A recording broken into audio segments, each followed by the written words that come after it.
everybody. Welcome. Can you guys all hear me? Just Perfectly. Amazing, amazing, amazing. I'm so excited to be here today. I see some new faces. I see people I haven't ever seen before, which makes me so thrilled. I am going to kick things off right now. So I welcome you all. Hello. Thank you so much for joining. Welcome to the 14th installment of the Digital Campfire Download, this series where I talk to the creatives and the entrepreneurs and the experts who are building and stoking the world's most interesting digital campfires right now. I'm Sarah, and for those of you who don't know me, I'm a digital content strategist based in LA. I created the term digital campfire to describe a type of online destination that's more intimate, more private, and more interactive than the public-facing social platforms. And I launched the series to meet the creative and entrepreneurial forces behind hyper-engaged digital campfires with a goal to get inside them and understand the strategies that really make them burn bright, especially in a time when there's so much uncertainty. I couldn't be more thrilled to introduce my guests today, but first a quick bit of FYI. I've muted all of you, so if you can't talk, that's why. The conversation is going to run about 45 to 50 minutes, and you're going to have a chance to ask questions at the end. Feel free to ask questions, though, throughout the chat, throughout the interview, rather, via the chat feature, and I will open up questions at the end and once I see all of them. Or you can also participate in the conversation, jump in at the end, because I'd love for you to ask the question yourself. This is going to be recorded out and shared. As you know, I'm doing it from home, so anything can happen Wi-Fi wise with me or any of our guests. And lastly, I'll be experimenting with something a little bit new this week. Instead of logging off after the show ends, if you wish, stick around for, I don't know, 15, 20 minutes, just a conversation I will be moderating that jumps off of this week's topic. It's just a chance for you all to meet, share ideas, and learn from one another, because the crew that joins is such a super engaged, interesting group of people that it's kind of a shame to end it all at the end. So now on to my guest today. Somewhere between late 2019 and early 2020, I feel like Gen Z replaced millennials as the generation everyone, the press, brands, the culture at large, became obsessed with. Maybe that's because at 18 to 23, they're growing up and coming into their power as a cultural and political force in the same way that millennials did before them. After all, they're going to be a very powerful voting bloc this November for the first time, as we all know. Because of this insane level of interest, there are a lot of people out there purporting to be Gen Z experts, so I wanted to help cut through the noise and bring on two women to the show today who really live and breathe all things Gen Z. Their newsletter, High Tea, which they launched a year ago, is the real deal when it comes to chronicling what's consuming that generation. Reading it, I feel like I've fallen down a Gen Z rabbit hole that is somehow both totally disorienting and incredibly informative. The Effect is a fascinating take on culture, media, and tech trends that has become a weekly must-read for me, and I know if you don't already know about it, will for you too. So I'm thrilled to welcome my guests today, the duo behind High Tea, Ophelia from London, and Faye Maidment from Vancouver. Welcome, both of you. Hi, thank you so much for having us. This is awesome. Of course. Thank you. What an intro. Thank you so much. Oh my gosh, you can keep it. You can use it for all your future speeches, you know, whatever you need. Well, thank you so much. So I want to use our time today to really get into your expertise on the topic of, you know, Gen Z, all of what my intro suggested, but I also want to kick things off by having you share just a little bit about High Tea itself. So really our audience can understand why you're so well positioned to write and speak on this topic and kind of what the newsletter is. So could you just shed some light on that? I guess first off, you know, what's it all about? Why'd you launch? You know, what void were you seeing that you really felt you needed to fill? Sure. Yeah. For those of you unfamiliar, High Tea is a weekly newsletter on emerging Gen Z trends, moments of kind of internet pop culture, and just things that we have noticed throughout the week. We try and keep it, you know, weekly hot topics, everything in the Gen Z kind of ecosystem and space. And I feel like it's a project that has almost been 10 years in the making, even though we've just turned one literally this week. Faye and I met 10 years ago at high school, and we have been kind of collaborating unofficially ever since, and just doing all these wild, creative, artistic projects kind of in private, and last year we finally decided to bite the bullet and take our 15-minute long voice notes and make them public in newsletter form. So, you know, we launched this Substack, and I think, as you said, it's becoming an increasingly kind of saturated space, and there's a lot of Gen Z commentary at the minute, and, you know, people making threads and lots of insights, and you know, Twitter's heavily populated with that kind of stuff. And I think what sort of high tea is and what it represents is this playfulness around the topic of Gen Z. We felt like a lot of commentary in the past year has been quite corporate, and speaking to certain demographics, and we feel like we kind of have lots of touch points in that space. We've really immersed ourselves in it, and we just enjoy the culture so much that kind of positioned us to, you know, have a playful hot take on it every week. That makes sense. And can you tell me a little bit about your backgrounds respectively, so that people can understand sort of what you bring to this, because it's different? Sure, yeah. I'm based in London currently. For the past 5 years, I've pretty much been living out of a suitcase, splitting my time between Dublin, New York, and London. And in New York, I left last year and returned back to Europe. I was working for the BBC, and since have been doing content strategy for startups and emerging Gen Z brands that kind of need help finding their voice, appealing to the Zs, and just kind of positioning themselves and you know, being able to grow in this kind of dominating space right now. Yeah, and myself, I was in the VR AR space. I'm a marketer actually before I entered VC, so I did that this year, and right now I'm a VC at a pre-seed immigrant entrepreneurship fund. So we invest pre-product, pre-revenue. Got it. So neither of you are Zs, or one of you is a Z? Remind me. What we like to say is we're Gen on the Z cusp. on a good day, we're millennial on a bad day. So we're not quite, you know, the BuzzFeed Hufflepuff quiz. We're not that type of millennial. We do like our avocado toast though. But we can't deny that, yeah. But we're kind of pretty much on the cutoff. Okay. We're literally 1 year too late for the cutoff. So we personally like to associate ourselves more with the Zs than the millennials. But if you check our passports, I think, you know, we can't do too much on the birthday there. Right. You're Gen Z adjacent, let's call it. Mm-hmm. Let's call it. Okay. Love that. So where are you getting your intel? Like, is this from, do you have a network of, you know, incredible people that you follow? Like, how, just talk a little bit about that, because Alice, you have obviously a reporter background or a BBC background. So, and Faye, you come from a marketer's background. Where is that intel coming from, and how do you kind of distill it? And then we'll get into sort of what you're seeing. Yeah, I mean, maybe I can start here. We actually spend a lot of our time within these platforms quite heavily. It's not necessarily just from an outsider looking in. We really go into these platforms and into these communities to seek out these new trends, so that we're able to see things that are happening maybe 2-3 weeks in advance before they actually happen. And that's quite exciting, you know, when we see something in the New York Times that maybe we saw 2 weeks prior on Roblox. So I think that's definitely something that we really, you know, for high tea to really work for us, we think that's really, really important for us to really get our teeth into that community. Mm-hmm. So it's essentially embedding yourselves in these communities. Alice, did you want to add something? Correct, yeah.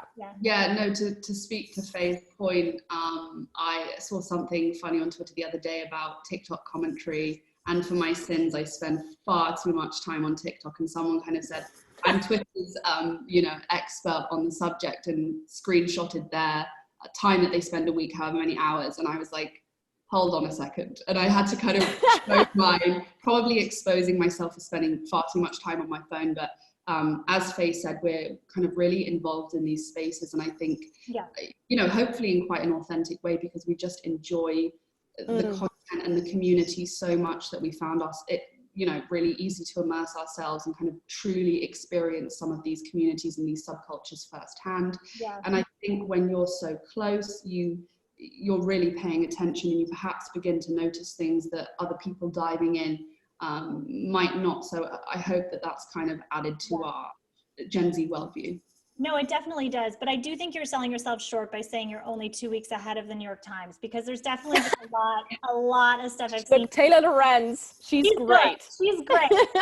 you know, but there's a lot of stuff that you guys cover that does not pop up in mainstream media, which is what part of why it's so interesting. Sure. And I think also your instincts for knowing which influencers are going to pop, which I think we'll get to later, is really important, because often the mainstream media dismisses or misses that. And I think you have a really good pulse on that. So to that end, I'd really love to understand kind of, let's talk about, before we get into trends, kind of the behaviors of Gen Z, because I think a huge part of understanding the cultural and the digital trends is really understanding those behaviors at a deeper level. And what I mean by that is, you know, when I talk about digital campfires and the move towards smaller, more intimate online spaces, I often talk about kind of the reasons, the behaviors that are really driving that. And it's really about, you know, Z's wanting to be themselves on platforms without having to curate their identities so carefully, or craving privacy. So those are some that I've identified, but what are some that you are seeing, those behaviors that are really the big picture, kind of like almost, you know, tectonic plates that are shaping all of this? Yeah, and it's interesting you mentioned that, and being authentic and being raw. So I think even yesterday, Obama admitted to having a Finsta. And a Finsta was something that, you know, was around in like 2017. It was something that Zs were using to sort of play with their identities. They had their real Instagrams, but then they were using these fake accounts to really just play, maybe use a different avatar, maybe use different filters, and actually choose who they want to let in and see that identity. So that kind of started this whole new movement of, you can have the perfect Instagram, but there's also something else that they were really missing, that Instagram clearly wasn't working for them, that really worked for us as millennials with our flat lays and our avocado toasts. So I think that really kickstarted, and it's something we saw, especially with Finsta, and the need of, you know, what we grew up with was very much just putting ourselves online as we are. And I think what Gen Z are really starting to do is to play with that notion, to play with distortion, to play with a meme as an identity. And I think that sort of nicely leads on to what we're now seeing with TikTok. And I'll let Alice sort of talk to you a little bit more about that, which is just everything is so raw and authentic and in the bedroom. Something that Instagram, you know, really tried to push against. We're so used to the perfect food pics, the perfect influencer photos, the perfect Insta wall. I mean, we're not doing any of those things right now during quarantine, but I think that's also where TikTok really comes in. So that authenticity, okay, so it's a craving for just being real. A craving for realism, and not even just that doesn't need to be a persona. That doesn't mean to, you know, you can upload a picture of yourself doing something crazy. It could just be even something that you hold dear to you, that maybe it's like you really appreciate Pokemon, or you really appreciate another kind of subculture, and you're trying to sort of grow that side of you, because at the end of the day, these kids aren't actually able to communicate and really interact right now because they're not in school, they're online, and they need these pockets where they can actually start to grow their identities, like we used to grow our identities on bikes outside and in the streets, playing outside. And I think they're growing it in a totally different way with their own communities and experimenting with who they want to become. Right. Yeah, and I think to add to Faye's point, I think that there is kind of this move from, you know, private to public. I mean, our lives for the past 10 to 15 years have been lived in the public domain, but I think it's always a fine line between what you keep private and what you decide to share. And I think what we're seeing as a kind of difference in perhaps between our formative years and now the life of a 14, 15, 16-year-old is you really have the opportunity, I think, to find your tribe, to find your community, which lives so transiently. It's kind of everywhere and anywhere at one time. And I think it's becoming increasingly easy to kind of find your people. And where you were restricted maybe in the past kind of time zones or people that were close friends, or, you know, the social networks of our age were Bebo and your top 8, and it was this kind of prestigious badge of honor of who made it into your close circle. And I think what we're seeing now is like real relationships developing, communities flourishing in these kind of unknown spaces, which is what we try to do with High Tea, is unearth some of those and kind of discuss them and explain why we think that they're important and why they might blow up. And I think that the amount of self-expression that is gifted to individuals, it doesn't feel so insular anymore, that it's just you kind of shouting out into the void. I think people are talking back. And I think that's really, you know, reassuring, as Faye said, especially now, where people are, I think, yearning for kind of connection, especially when you're in your teenage years and maybe your connect to go to school has been taken away, and that instant community, that IRL community, is no longer such a massive part of your life. So I think, you know, that's something we've also noticed.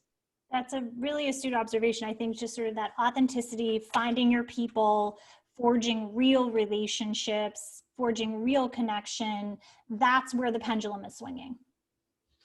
Yeah, totally. And I mean, that's happening on TikTok with the subcultures, and that's happening on Roblox with the individual games. Like, it's happening across all of these platforms where Zs have that control to create and upload and even monetize their own content. Yeah, well, I definitely want to get into that. But before we do, can you talk a little bit about the values that are really underlying all of this as well? So we have behaviors and values, because I know that plays into everything. You know, the sort of shifting values for Zs are super, super important when we talk about digital campfires. Obviously, privacy could be seen as both a behavior and a value or desire for that. But like, what are you seeing in terms of those shifting values? Yeah, sorry, Alice, go ahead. I was just going to say one great thing that I think I've seen, and again, to speak to Faye's point, perhaps a move away from the perfect grid, the detox teas, the dodgy brand deals, which are now thankfully getting called out. I think we're seeing really refreshing trends that Zs are absolutely engaging with and promoting, to do with, you know, body positivity, self-care, demanding brands to kind of wake up and you know, promote diversity and really say where they stand on certain issues, and if there's a silence, that's really called out. And I think you know, it's amazing to see that Zs are mobilized on kind of all of these issues, which I think 5 to 10 years ago were either ignored or slightly more frowned upon. And I think, you know, with that, you can see it pop up in all of these kind of corners of TikTok. There's body positivity, there's people who are recovering from eating disorders, or people who are younger people who are perhaps getting sober, and it's these like amazing supportive communities that are now in the public domain, which I think it breaks down some barriers and it makes them kind of less shameful. So I think there's greater acceptance to just engage with that narrative, and it's amazing to see, you know, Charli D'Amelio, for example, leading some of these conversations on Twitter about mental health, Black Lives Matter, body positivity, and speaking out against body shaming, and she's 16. You know, we have to remind ourselves that she's 16. She's a massive influencer with massive impact. What does she have now in terms of followers on TikTok? She's just gone past 85 million, I believe. Right. In the space of about a year, if that. Less than a year. And Faye and I were recently talking about this, and I think this is why an influencer like Charli, not to get too carried away in a tangent, but I think she is so powerful. And I would say to anybody, if you're kind of not switched on, it's easy to dismiss young people who have gone viral very, very quickly and think it's 15 minutes. But I think the likes of Charli and Addison Rae are really here to stay, and I hope that they represent a kind of a new brand of influencers and people who are really taking their platform seriously. And I think they're so thankful for what has happened to them in the past 9 months, that they really want to support their community, not let them down, continue to promote the values that their community holds. And yeah, to see what Charli was doing a year ago at school, making TikToks in her bedroom after school, and to see the life that she's living now and what she's doing with her voice and her platform, I think is nothing short of incredible. I definitely want to get into that, because I don't know that everyone on here knows as much as you two about the both of them. And I think you have a special sort of spidey sense for really identifying the influencers coming up. So not that those two are up and coming, but I think I would like to get into those. But before we do, could you talk a little more about some of the themes you're seeing among Zs? So you mentioned, you know, body positivity, self-care. What else is really an important sort of thematic value? Yeah, so that's interesting. I mean, self-care, definitely. And I think the way to sort of frame that would be where we're seeing them congregate in some of the products. So for example, you've got Reflectly, where they're starting to really write down their thoughts during the day. You've got Rant, which is their neighboring app where they allow to actually be together and congregate around a certain topic. You've got Replica, where they're actually able to now talk to a chat bot that's actually being helpful. It's not something which feels dystopian anymore, Black Mirror-esque. It's actually, I mean, and you can see that if you just go to some of the reviews on the App Store from Replica. You can see that it's really, really helping these Zs that are at home, that are with their families, may not be in the best circumstances, but are able to really connect with something and feel at ease when they go to sleep and when they lay their head. It's quite interesting to review some of those. And then, of course, we've got astrology as well, which we've spoken to you about a little bit about, Sarah, which is also having its moment with the community, but on CoStar. But what we're also seeing is right now in the time of the pandemic, they're coming under fire a little bit just from those push notifications that have been a little bit controversial at times. Can you talk a little bit about that? So CoStar is an astrology app. It's phenomenally popular, especially among Zs, along with the app Pattern, which is also very popular among that audience. What has happened recently? Yeah, so I think, I mean, Alice, you can also add to this. What we've seen is just they haven't really changed their push notification strategy too much. And we're seeing lots of galvanizing teens to take the bull by the horns, go outside, enjoy life. And I know there's been a lot of disparate on that on Twitter. And that's kind of an interesting branding point, right? There's a lot of noise about that on Twitter right now, which is quite funny in itself. But in the actual community, it's still really, really thriving. I don't think astrology and CoStar especially, I don't think those two are going to go anytime soon. It's got like a spirituality with disease. And Alice has really looked into this, so I'll let her speak a little bit on that. Just on the topic of kind of associating self-care with an astrology app, I think people might think what's going on, especially an AI-powered astrology app. But I think it's the new way, and it definitely has not reached its peak yet. CoStar and the Pattern are just two of the major players right now. I think it's, Z's unsure about their future. They've grown up in one recession and now another, and in the midst of a global pandemic. I think they're kind of looking for reassurance, which fits into part of their self-care routine. And of course, they need to look no further than their iPhone.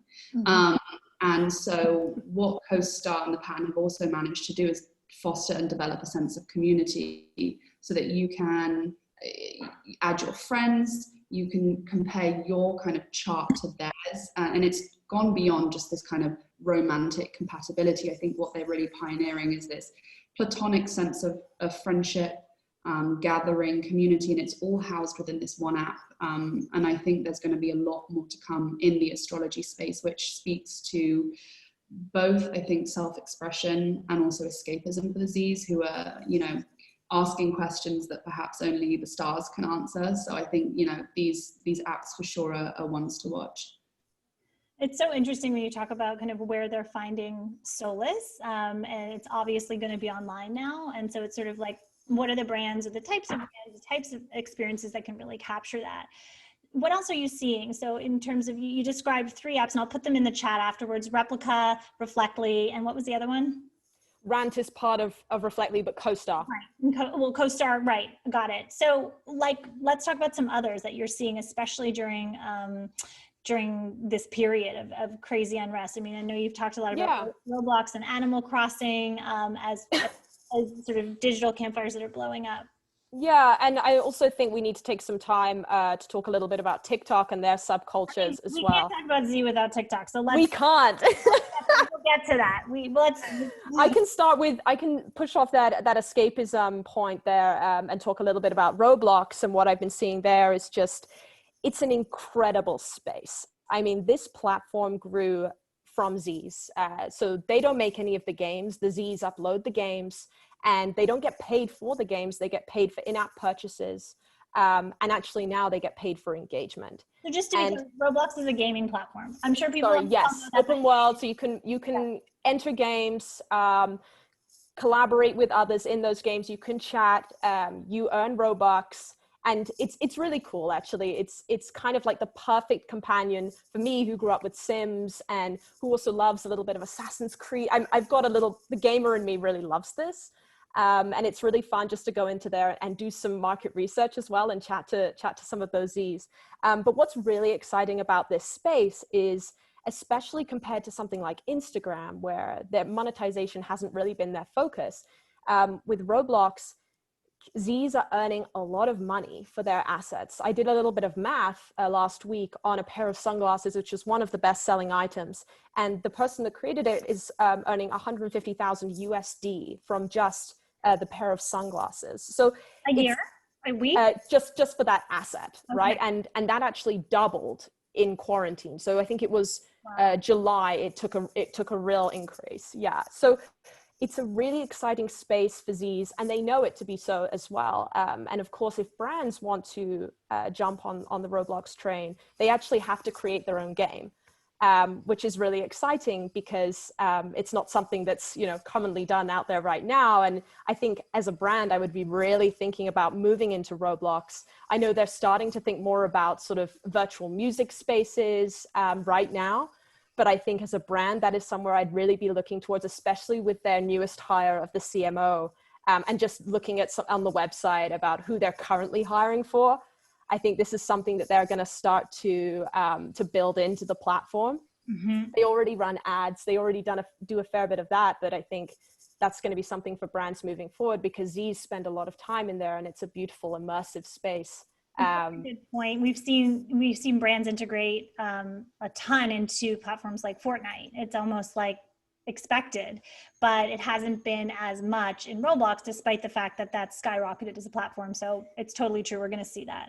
Yeah, and they're very young as well. I think they have to, the demographic is like under 15. So you really have to be careful with what you're putting out to these Zs. And of course, Minecraft has been really, really strict on this, but that might be just the Microsoft parent. Got it. Okay, so we have Roblox. Obviously, there's a ton more gaming platforms, Discord being one, but let's jump into TikTok. So what are you seeing in terms of subcultures, and how have you seen it evolve even in these past few months?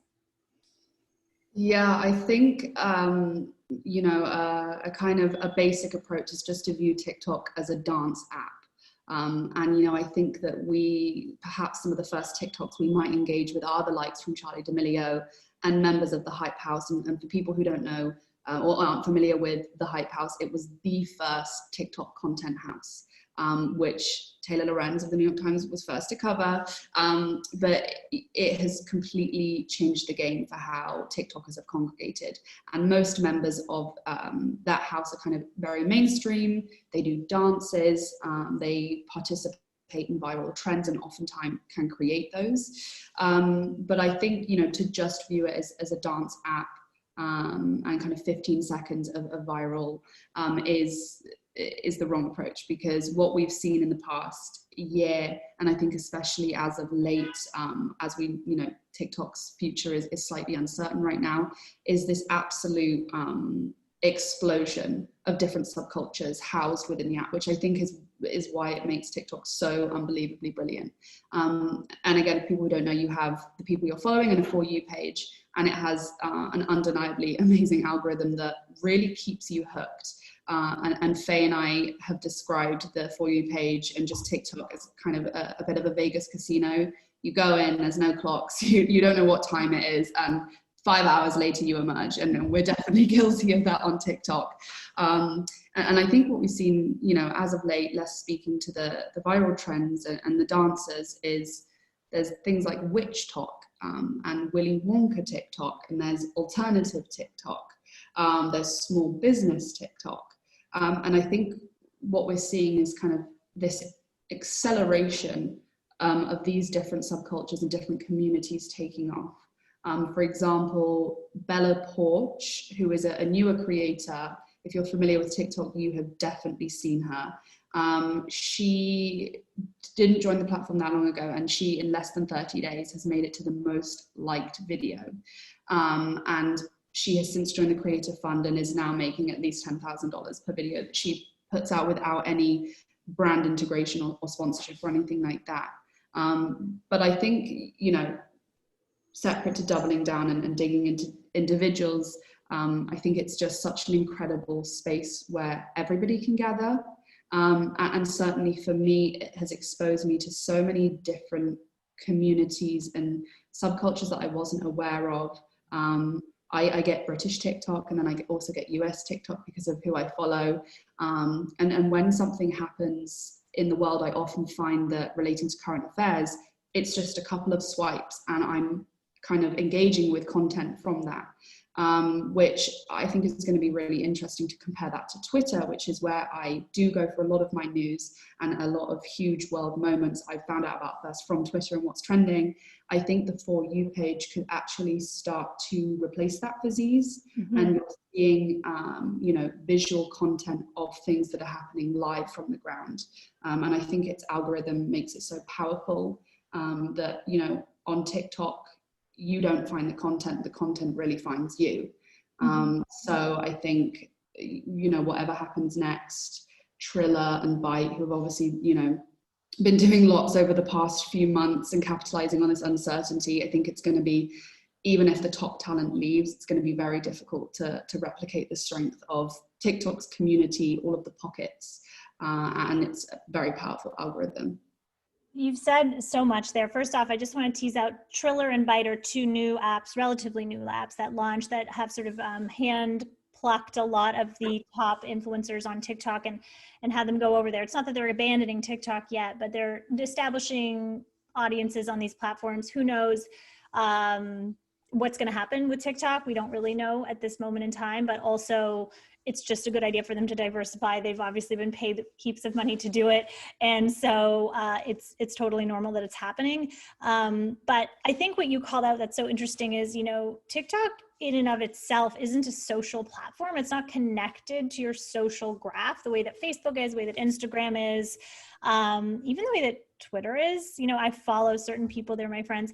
This is an app that is entirely dictated by the way that I interact with it. And so it picks up on what I'm watching, what I'm hovering over, what I'm interested in, how long I spend, and it translates that with a secret sauce and sort of puts me smack in the middle of these little digital campfires, these mini campfires all over the world.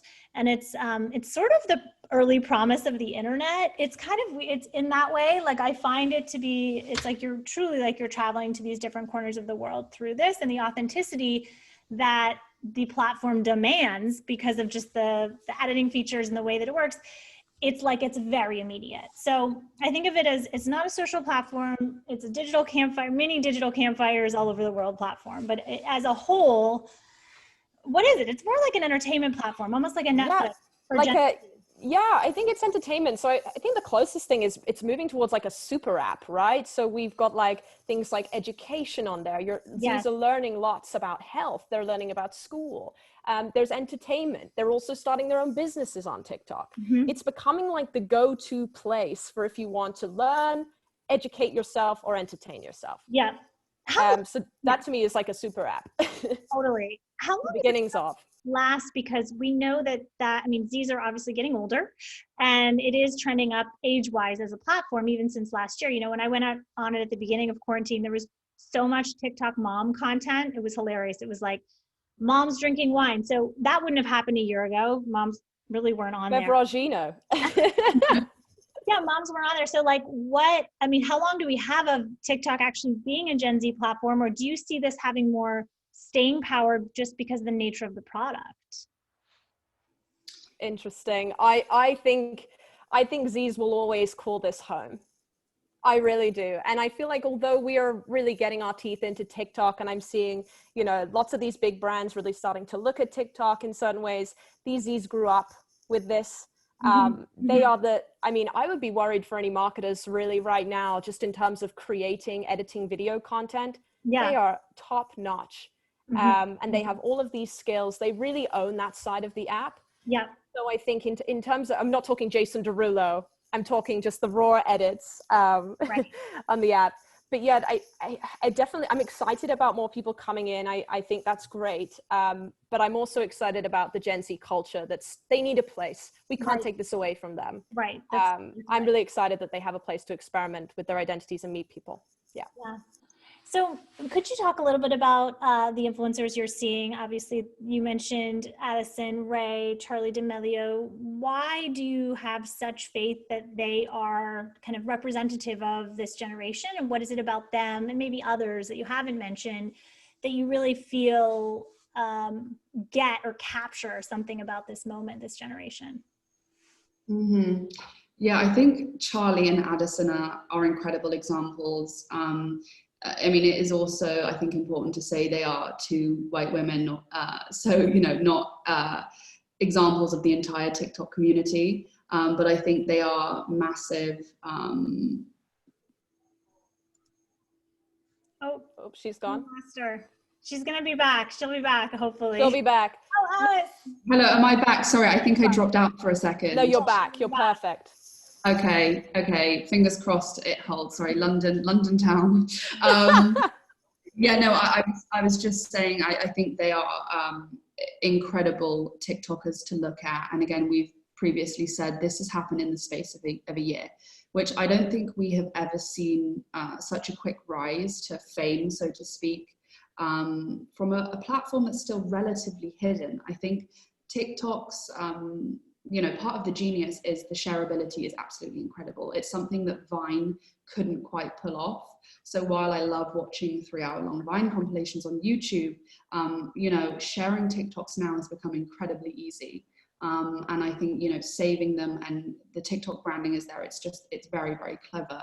And I think looking at kind of Charlie and Addison, who are 16 and 19, you know, when I started watching Charlie on TikTok, she was only 15. And I think part of the appeal for both of those young women is this kind of brand of accessibility and relatability, but also aspiration. Mm-hmm. So I think we have all followed their kind of journey through TikTok in this past year.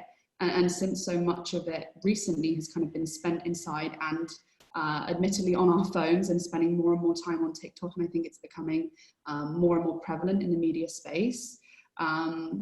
I think just being able to follow both of their journeys from, so to speak, normal girls living very relatable lives and just dancing in their bedrooms, and to see what they have been able to do, and you really feel like you're with them on this journey. Mm-hmm. And I think for, you know, younger girls and younger people in their actual demo and teenagers in the US right now, I think seeing what they have been able to achieve in the past year is super, super motivational. Mm-hmm. And I think Addison Rae in particular is very interesting. Obviously, she's not the most followed. She has an exceptional number of followers, but I think she has real staying power. She's actually my one to watch over Charlie. Why is that? I think that she has managed to secure the bag on TikTok, but also she has got this incredible cosign from, and it's Kourtney Kardashian, but I think the fact that she, as a 19-year-old, has managed to associate her brand with that media empire and that level of celebrity, I think that herself, and I'm sure the team around her, I just think that it's a sign of really great things to come. She's just signed a contract to be in a movie as well, and I think that she's kind of really entering these traditional mainstream media spaces, and I know that's something that some Z's are kind of turned off by, and some Z's it's still the aspiration. So I think that, you know, Addison has really mastered this level of authenticity, relatability, and access, which are kind of at the heart of the values of Gen Z. Mm-hmm. And, you know, she seems super humble, at least in her content. And kind of, she doesn't even refer to her fans as fans. She refers to them as supporters, which I think is really interesting, and presents herself kind of on a level with them. And I just think she also has launched Item Beauty. So she is kind of entering all of these different spaces of, you know, e-commerce, mainstream media, Hollywood, and now just hanging out with the Kardashians as well, which is kind of the cherry on top. So what is different? I mean, like everything you're describing, and like, I want you to really dig in on this, like everything you're describing, you could say, oh, okay, well, there were influencers before her who had beauty lines. There were influencers who did brand partnerships. There were influencers who came up really quickly and were authentic, obviously not to the same degree, but what is it about her and maybe others that really define this and represent this generationally? Does that make sense? Mm-hmm. Yeah, absolutely. That are different, that are really, truly different. Absolutely. I think the advantage that the likes of say Charlie and Addison, for example, have over a lot of influencers who have come and gone before them, is they've witnessed the rise and very, very quick fall. Members of Team 10, which was one of the first content houses based from Viners, who then moved into the YouTube space, headed by Jake Paul, who is not a favorite of high tea. But I think they have seen these, crash and burns of kind of influencers who've come before them, and these really short-term gain brand partnerships and brand deals with things like the detox teas and weight loss supplements and tooth whitening, and basically anything where people knew I have a very short shelf life in terms of my publicity cycle, and so I need to squeeze everything out of it. I have never been in that position, so I can't judge them for that, but I think these younger people now are sort of witnessing how bad behavior, the TMZ era, the paparazzi scoop, I think is slowly but surely coming to an end, at least within this particular TikTok community. And I think, as said before, these girls are really using their platforms to speak out on things that matter to them. And I think so much has happened this year, and they've really kind of put their necks on the line that I think influencers were really fearful to do 5 years ago or 10 years ago, because they, brands wouldn't touch them if they spoke out on these matters. And I think now it's really expected of you. And I think they've stepped up. Some people have remained silent. And I think, Charlie and Addison kind of really encompass a lot of Gen Z values, this, fearlessness, I think, when it comes to being vulnerable as well. And I think that's super important to seize. Yeah, and I'd also just want to add, like what Alice was mentioning about the business side. Addison has a podcast with her mum. She's got Item. She's working with the Kardashians. She's really diversifying her. Oh, and YouTube as well. So I think in this day and age and this is kind of across the board. Emma Chamberlain is doing something similar. She's got her own podcast. She's got her own Chamberlain coffee, and of course, merch. They've all got merch. So I feel like that's something which I've really noticed in this new day and age, is that really diversifying everything, and revenue streams, especially, just to get into all those cracks and really assert dominance and prominence in the influencer space. Yeah, and I just wanted to give one example of someone who I think has mastered the diversification, who is David Dobrik. And I think he has created his own brand, which other influencers and other content creators have continued to replicate. He had his come up on Vine, RIP, and became, extremely popular with super, super short form content. I mean, 6 seconds. And he did something which only really, truly a handful of people managed to do, which was migrate his Vine audience who engaged with his comedy and take it to vlogs. And he created his own style of vlogging. And it was this consistency of not only uploads, but every vlog was 4 minutes, 20 seconds long. So he, began to create this real brand. He used friendship to replace the family unit with his vlog squad, who were a collection of his friends that used to basically just appear in his videos. And I think he really recognized, after surviving the fall of one social app, the importance of, having lots of things happening in your life, and lots of different investments and places where your content lives and where your community lives as well. And I think he's done that so brilliantly with SeatGeek, who are a sponsor of his. And they have done some outrageous stunts. They give away cars to his friends and his fans and his family. And it makes for insane viral content. It's kind of the brand of YouTube philanthropy. Right. It's really feel good. It sparks joy. And I think to see somebody kind of give those things away, again, it kind of feels like this guy you were just watching on Vine 5 years ago, and now he's giving away a Lamborghini. And you can't quite believe it, but it makes for such great content. And to kind of loop it back to TikTok, he stopped making vlogs when COVID hit, because his friends could no longer appear in them. So he pivoted again to TikTok. He was late to the game, if you think about it. His TikTok followers have actually overtaken YouTube. Wow.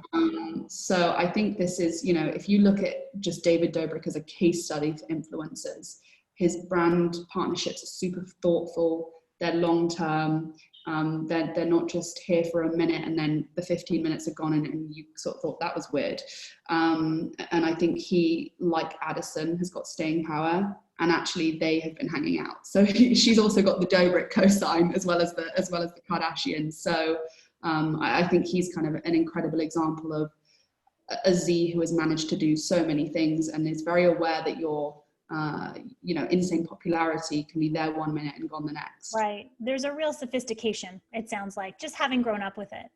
So I'd love to start getting questions in the chat. If anybody has questions, please pop them in there. But speaking of SeatGeek, I would love to hear from you on what the brands are that you think are really speaking successfully to Gen Z, and obviously leveraging digital platforms to do that. And by that I mean going beyond those brand partnerships like McDonald's and Travis Scott, or Dunkin and Charlie. Even though those are great, I kind of want to know about the ones that are a little more nuanced and maybe building a longer term relationship with this generation.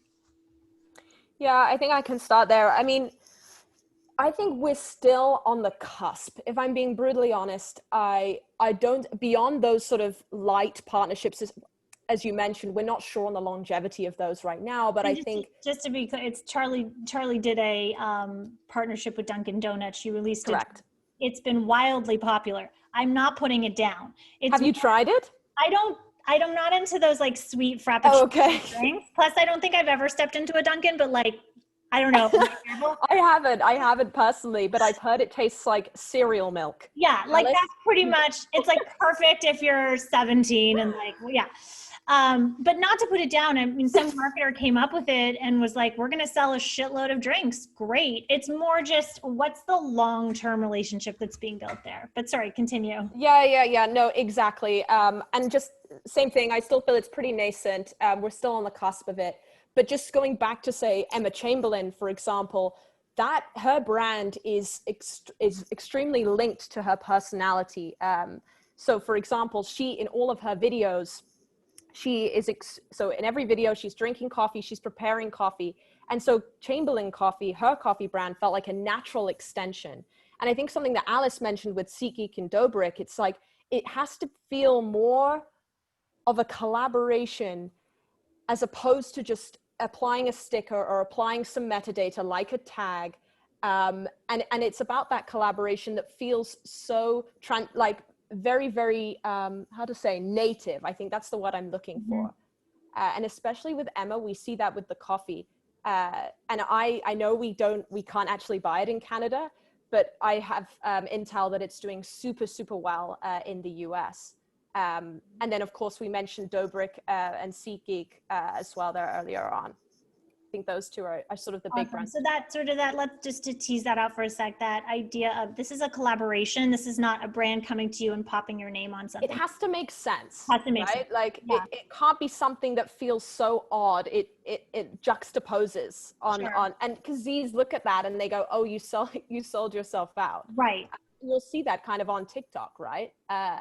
So I think it's really about collaboration and allowing those influencers to put their stamp on things in more ways than just the label. So in Travis Scott, you see that it sort of transcends just the brand itself. McDonald's, he's gone into merch, he's gone into, it's very exciting what we're starting to see. And I think this kind of feeds into like the creator universes as well. And like all this talk of what we're, super app and different things that are starting to go into different industries and brands starting to move across platforms. I think it's really exciting. It's totally true. I'm going to bring Sam into the conversation, if that's okay, Sam, to ask your question, because you just asked a great question that I'd love for you to ask yourself. Cool. Sure. What's up, guys? Hi, Sam. Hey. So a lot of what we talked about so far is creators with audiences, and people are really having a more following relationship as opposed to peer-to-peer. And I'm wondering if there are interesting examples that you guys are excited about where the leader is more of a community builder, where people feel like they're having, a safe space, whether it's on Discord or something else, to come together and actually interact with one another, maybe in addition to the person up at the top. So like the Gen Z Mafia that Taylor Lorenz wrote about this week is an example. Are there others that you guys are finding cool? Yeah, so I think on Reddit, you can see there's a fair few of the Gen Z chats. I also, like, Tumblr is still very much alive and well. I would have a deep dive there into the memes because they're awesome, especially related to Zoom and school. But in terms of Discord, I think that's a great one to talk about, especially with, I'm just going to go back to Roblox, with every game that's created and the subcultures around that game, each has its own Twitter account, each has its own Discord. So fans feel very comfortable to leave the game and go into that Discord chat and talk amongst their friends or their players in that space. And I think that's what and that's for every single game, and there are thousands of games. So I think that's really exciting to me to see in terms of Roblox and gaming, and Z's really finding that niche space to hang out, and they know what they're in for when they enter. I think that's something that's really exciting as well. It is kind of a wild, wild west, but you're all under this umbrella, right? You go in there with the same kind of intention. Yeah. Yeah, and just to add, I think, again, not to sound like a broken record with TikTok, I think that's a really interesting space just to analyze the kind of the creator at the top and how they interact with their community, and are they kind of heading it, are they a part of it, and is their kind of fan base or follower base active or kind of passive participants in that particular subcultural community. And I think something we're going to see more and more of are these group accounts. There was one recently that actually got super big, and it just closed because one of the participants of the group commented something that the others weren't happy with, and so they just decided to delete the whole account. But Claudia Conway, who's recently been in the press quite a lot, she was kind of part of this, and they were very much using this group account as a kind of virtual hype house, and a virtual content and creator house to elevate things that were important to them, but still remain super playful with their content and just kind of engage as a group together. So I think, as the rest of this year continues, and who knows what's next for both TikTok and the pandemic, I think we're going to see, more and more of these virtual spaces where people aren't actually allowed to gather, but they create these group moments to live out publicly. Yeah, and I think there's also another example as well. I know we haven't spoken too much about Instagram because it's not really that relevant anymore, but the meme accounts on Instagram that are private, that have over 1 million followers, they are governed by maybe 5-6 people, and they charge anywhere from $500 to $1,000 for a post. They are sort of the ringleaders of those, and then actually conversations happen underneath the post. So that's quite an interesting one if you're thinking about a leader, and then those that engage with that content. That's something really exciting. If you can get into those meme accounts, I think I'm in a couple now. It's really awesome just to observe those two, those dynamics. I'm going to have you guys put together a list of all the platforms that you've talked about, and yes, everyone, because I feel like people are taking furious notes. One other one I want to call it that you had mentioned is IMVU, which we haven't. Yes, IMVU. Yes, we haven't even touched on kind of avatars and AR, and obviously those two are massively, it's almost like you can't talk about this generation and content consumption without talking about either. So maybe you could speak a little bit about that, because I think it speaks to Sam's question as well around, communities that are connecting with each other instead of top down. Yeah, so with avatars, I actually worked for Facemoji for a year or so, and it was incredible to see how Z's were trying on their avatars. They would create one, they would change face every other day. And I think that was something that was really exciting about Z's, is their ability to play and perform an identity, different to one that they have IRL. And so what we're seeing in IMVU is the same thing. People can create their own avatars, and it's very similar to Roblox as well, in that there's a lot of money being made and a lot of money being spent on IMVU. And rather than Roblox, where you can sort of run around and have fun and actually have that mobility, that locomotion, in IMVU, you're kind of you move around just by teleporting. And so you can go to specific areas as your avatar, and you just engage in the environment. And what that's led to is it's more of a dating app. And actually IMVU, and you'll see this in the reviews, and if you do have a little look and have a dive in, it's quite fun. I do recommend it. It does feel that way right now. There's not too much engagement per se, like in a group setting. It's a lot more about one-on-one. And that's quite exciting because there's lots of different groups. So it's kind of like a Reddit, but for avatars. You can hop into certain rooms, chat to people, walk up to certain people, chat to those people.